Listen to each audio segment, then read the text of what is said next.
naman. Okay lang ba? Masaya. At least, medyo natatry ko rin sumayaw. Hayaan nyo, pag nakapag-prepare ako, isang buong number. Okay. Susunod na concert. Oh. Okay? Sing. Gusto nyo ba yun? And dance. Okay. May iba na tayong usapan. Matanong ko lang, anong type of songs ang talagang malapit sa puso mo? Ay, madali po yan. Alam niyo po kahit ipinanganak ako sa Canada and medyo nakilala din ako na sa mga foreign covers ko katulad ng Domino, Chandelier, I believe. Like, malapit po ang puso ko sa OPM. Bago man ito maluma ay basta OPM really moves and touches me.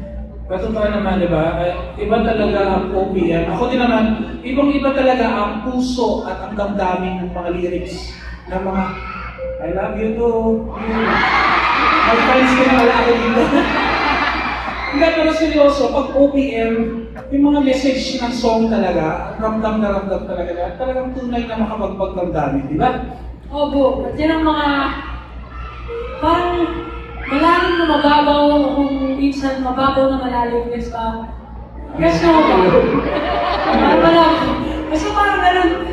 Pero Kuya Jen, mukhang mas mapapabig po natin sa kanila. Kung ikanta na lang natin. Game. Gusto niya na ba? Sino ang mga in love dito ngayong gabi? Sino po ang handa na para sa isang labas na nakala na performance? Ay, gusto. Alright. Okay. Para po sa inyong lahat.